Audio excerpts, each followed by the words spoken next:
Hi students, good morning. This is your second lecture of your history subject.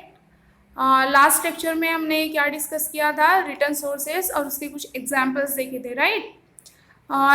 अभी इस lecture में हम क्या पढ़ेंगे, जो रिमेनिंग सोर्सेस हैं जैसे material source, oral source, audio visual source, उसके बारे में इंफॉर्मेशन लेंगे। तो फर्स्ट वन देखिए, material source. Material source is a source in which we can get information about history from materials। जैसे हमने पढ़ा था कि रिटर्न सोर्स एक ऐसा सोर्स है जहाँ से हमें हिस्ट्री का पता चलता है रिटर्न टेक्स्ट, किस फॉर्म में, रिटर्न टेक्स्ट। अगर कहीं कोई डॉक्यूमेंट है उसमें लिखा गया है तो उसे क्या कहेंगे, रिटर्न सोर्सेज। तो वैसे ही मटेरियल सोर्स भी एक ऐसा सोर्स है जो हिस्ट्री के बारे में हमें इंफॉर्मेशन मिलता है, किससे, मटेरियल से। जैसे फॉर एग्जांपल देख लेते हैं, कॉइन्स भी क्या है, एक मटेरियल है। Places of worship, worship means क्या, जहाँ पे हम प्रे करते हैं, जैसे टेम्पल हुआ, मॉस्क्यू, चर्च, ये क्या होता है, material source. Next, royal seals, जैसे पहले के राजा महाराजा के सील्स होते थे, उनके मोहर जो कहा जाता है हिंदी में, तो उसे क्या कहा जाता था, रॉयल सील्स। तो वो भी एक मटेरियल का ही होता था, तो वे भी एक एग्जाम्पल है किसका, मटेरियल सोर्स। ऑर्नामेंट्स, जो ज्वेलरी वगैरह होती है उसे कहेंगे, म्यूजियम्स एक्सेट्रा। तो ये एग्जाम्पल्स हैं किसके, मटेरियल सोर्स। ये आप देख सकते हैं कि ये कॉइन्स के इमेजेस है। फर्स्ट इमेज में आपको सिल्वर एंड कॉपर कॉइन्स दिख रहा होगा और सेकंड इमेज में गोल्ड कॉइन्स। तो आप ये देख सकते हैं कि यहाँ पे कॉपर एंड सिल्वर कॉइन्स पे इमेजेस आपको दिख रहे होंगे। तो ऐसे ही मतलब बोला गया है कि जब से कॉइन्स बनते आ रहे हैं तब से कुछ ना कुछ चेंजेस होते आए हैं। ऐसे ही नहीं कि पहले के एंशियंट टाइम्स में जो कॉइन बन गए, जो इमेज उसे छप गया था, वो अभी भी चला आ रहा है, नहीं, कुछ चेंजेस आए हैं। बस मैंने एग्जांपल्स के लिए आपको ये इमेज दिखाया है। नेक्स्ट वन, तो हम पढ़ते हैं कॉइन्स के बारे में। We can also understand history with the help of coins and the changes in the printing of currency notes। हमें हिस्ट्री के बारे में और किससे भी पता चल सकता है, कॉइन से। And the changes in the printing of currency notes. और जब हम कॉइन्स देखेंगे, उसको ऑब्जर्व करेंगे, तब हमें पता चलेगा कि एंशियंट टाइम्स में किस टाइप का कॉइन यूज़ किया जाता था और आज प्रेजेंट टाइम में जो है किस टाइप का कॉइन यूज़ किया जाता है और उस पर कौन से इमेजेस है, ये सारी चीज़ें। Second point is the coins from 1950 to those used at present. मतलब 1950 में जो कॉइन यूज़ किया जाता था और आज जो कॉइन हम यूज़ कर रहे हैं प्रेजेंट में, the metals use for making them, जो मेटल्स यूज़ किया जा रहा है अब और जो पहले यूज़ करते थे उसमें देयर डिफरेंट शेप्स, मतलब शेप्स भी चेंज हुए हैं। The diversity of subject on them, मतलब डाइवर्सिटी मीन्स क्या होता है, विविधता।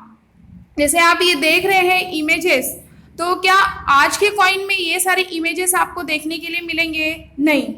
तो कॉइन क्या है, एक मटेरियल सोर्स का एग्जांपल। कॉइन से भी हम हिस्ट्री का पता लगा सकते हैं कि पहले एंशियंट टाइम्स में जो है कॉइन जिससे बनता था कौन सा मेटल यूज करते थे। और उसके बाद में क्या बोला गया है, देयर डिफरेंट शेप्स में भी चेंजेस आए हैं। The diversity of subjects on them, जैसे कि पहले कहा जाता है कि ग्रीक जो कंट्री है उसका पहले मतलब ये रूल था कि जो वो कॉइन बनाते थे तो एक तरफ जो है वो उनके जो किंग का जो इमेज रहता था वो उसको छपवाते थे और किंग का नाम लिखते थे, और दूसरी तरफ जो उनके गॉड हुआ करते थे तो उसका इमेज छपवाते थे। तो वो उनकी क्या थी, प्रथा। तो वैसे ही वो कॉइन बनाते थे। Next, third point is it help us to understand the important contemporary issues in India. Contemporary means present.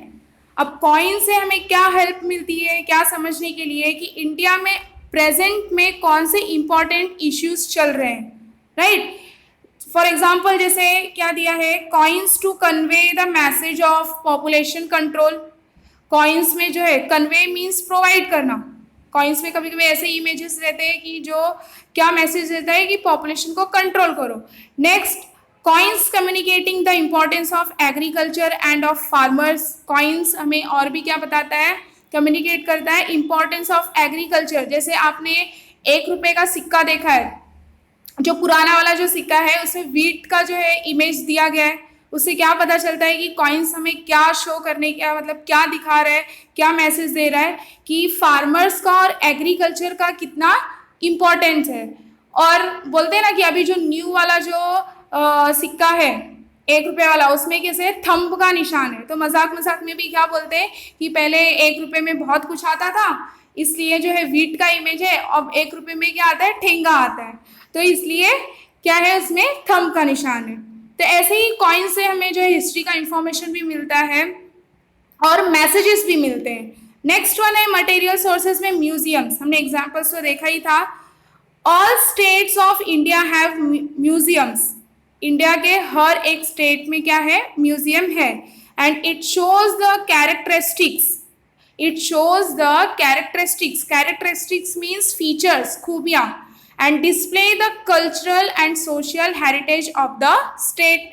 अब म्यूजियम क्या शो करता है, खूबियां, कैरेक्टरिस्टिक्स, और क्या डिस्प्ले करता है, cultural and social heritage of the state, हमारी संस्कृति, हेरिटेज मतलब विरासत। जैसे म्यूजियम में जो है क्या रखा जाता है, पुरानी जो चीज़ें हैं, एंशियंट टाइम की जो चीज़ें हैं, तलवार है या फिर नट क्रैकर्स है या फिर क्रिकेट इक्विपमेंट है, ये सारी जो पुरानी चीज़ें हैं वो प्रिजर्व करके रखी जाती है म्यूजियम में। तो इसीलिए ऐसा कहा गया है कि वो क्या शो कर रहा है, characteristics and display the cultural and social heritage of the state. Next point, they enable us to understand history. अब म्यूजियम में जो सारी चीज़ें रखी जाती है उससे भी हम हिस्ट्री का पता कर सकते हैं, हिस्ट्री के बारे में हमें इंफॉर्मेशन मिल सकता है। फॉर एग्जाम्पल जैसे the Chhatrapati Shivaji Maharaj Museum at Mumbai and Reserve Bank Museum in Pune city, एक एग्जाम्पल दिया है कि छत्रपति शिवाजी महाराज म्यूजियम कहाँ है, मुंबई में, और रिजर्व बैंक म्यूजियम कहाँ है, पुणे सिटी में। अपार्ट फ्रॉम गवर्नमेंट म्यूजियम्स, मतलब गवर्नमेंट म्यूजियम के अलावा there are also some private museum, government museum के अलावा प्राइवेट म्यूजियम्स भी होते हैं, and they are based on distinct subject. और जो प्राइवेट म्यूजियम होते हैं, जो प्राइवेटली चलाते हैं उस म्यूजियम को, वो डिस्टिंक्ट सब्जेक्ट पे बेस्ड होते हैं। डिस्टिंक्ट मतलब क्या, डिफरेंट, अलग अलग सब्जेक्ट। जैसे for example coins, notes, lamps, nut crackers in different shapes. Nut crackers आपको पता है क्या होता है, जिससे सुपारी काटते हैं, हिंदी में उसको सरोता बोलते हैं, उसे कहा जाता है नट क्रैकर्स इन डिफरेंट शेप्स, अलग अलग शेप्स के नट क्रैकर्स होते हैं, cricket equipment etcetera. Next one, ये आप देख सकते हैं, ये इमेज है छत्रपति शिवाजी महाराज म्यूजियम का, ये इसका एंट्रेंस है, ठीक है। Next, oral sources. Oral sources are those which can be spoken or told and passed from one generation to other. Oral source means क्या, जैसे कि अगर हमें कुछ इन्फॉर्मेशन मिला है या फिर हमने कोई अच्छी सी स्टोरी सुनी है, तो हम वो स्टोरी क्या करते हैं, दूसरे को पास आउट करते हैं।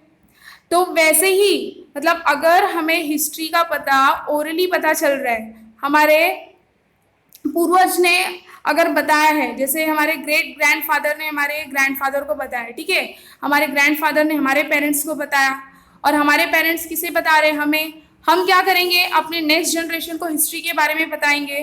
तो अगर ओरली ये कुछ हिस्ट्री अगर पता चल रही है, एक जनरेशन से दूसरे जनरेशन को पास आउट हो रही है, तो उसे क्या कहा जाएगा, oral sources. For example folk tales, folk means लोग, जो टेल्स मीन्स स्टोरी, जो लोग मिल के एक मैसेज के फॉर्म में लोगों तक कहानियां पहुंचाते हैं, तो उसे क्या कहा जाता है, folk tales.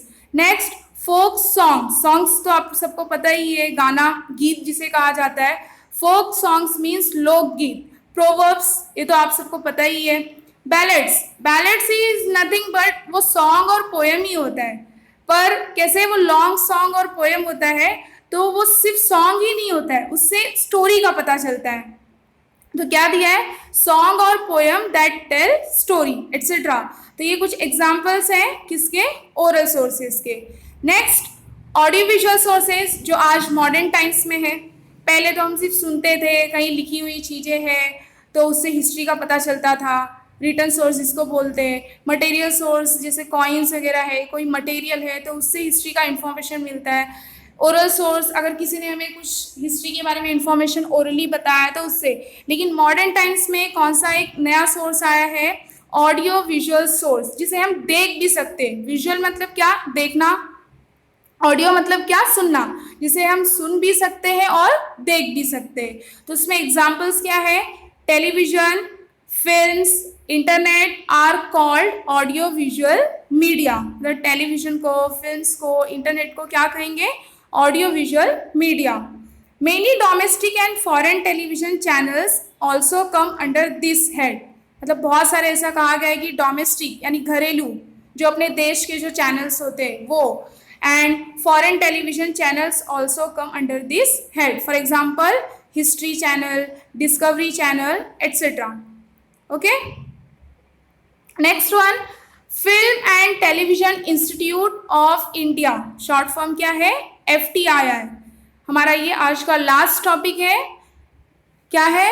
Film and Television Institute of India, FTII। The government of India started the FTII at Pune. India के गवर्नमेंट ने ये FTII means Film and Television Institute of India कब स्टार्ट किया था? 1960 में पुणे में। किस पर्पस के लिए? With the purpose of providing public education. इसके बिहाइंड, मतलब ये क्यों स्टैब्लिश किया गया था, क्यों स्टार्ट किया गया था, इसके बिहाइंड रीजन क्या था? पब्लिक एजुकेशन प्रोवाइड करना। Next point is an institute called, और जो इंस्टीट्यूट है उसे क्या कहा गया था? Indian news review has produced various news reels on important events in politics. News reels आपको पता है, जैसे अगर क्या बोलते हैं, मूवी बार बार दिखाई जानी है तो वो रील्स देखिए मूवी के रखते हैं, तो उसे ही कहा जाएगा न्यूज रील्स। तो अगर इंपॉर्टेंट इवेंट्स, पॉलिटिक्स में क्या क्या इंपॉर्टेंट इवेंट्स हो रहे हैं, अगर आपको वो बार बार बताना है तो फिर वो न्यूज रील्स रखते हैं। जैसे कि अभी रामायण दोबारा शुरू हुआ है नेशनल चैनल पे, तो वो कैसे, अगर रील नहीं होता तो हमें जो है वो दोबारा रामायण देखने नहीं मिलता। तो सेम ऐसे ही ये जो इंस्टीट्यूट है वो क्या प्रोड्यूस करता है? News reels on important events in politics, social issues, art, sports and culture. Next, this department has also produced various documentaries on prominent social leaders. Prominent means main, मुख्य। Documentaries क्या होता है? Document नहीं, documentaries means क्या होता है कि जैसे कि अगर ट्रू स्टोरी बतानी है किसी के ऊपर, जैसे कि महेंद्र सिंह धोनी के ऊपर एक मूवी बनी थी, वो उसके बारे में ट्रू स्टोरी थी। फिर फॉगट सिस्टर गीता एंड बबीता, उनके ऊपर जो मूवी निकली वो क्या ट्रू स्टोरी थी। तो documentary is nothing but film जो किस पे बेस्ड हो? ट्रू स्टोरी पे, उसे क्या कहा जाएगा? डॉक्यूमेंट्रीज। तो ये किस पे डॉक्यूमेंट्रीज है? प्रोमिनेंट सोशल लीडर्स, जो सोशल लीडर्स होते थे जिन्होंने अपने कंट्री के लिए बहुत ही ज़्यादा कंट्रीब्यूट किया, तो उनके बारे में। On people who have made major contributions for the country and about important locations in India. तो ये डिपार्टमेंट क्या क्या प्रोड्यूस करता है?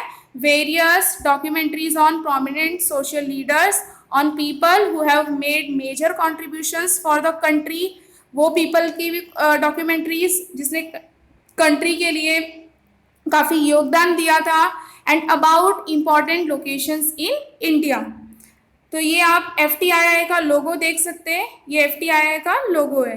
तो आज इस लेक्चर में बस यहीं तक आपका चैप्टर जो है ये एंड होता है। नेक्स्ट चैप्टर हम नेक्स्ट लेक्चर में डिस्कस करेंगे। Till then stay home, stay safe. Okay, thank you, bye.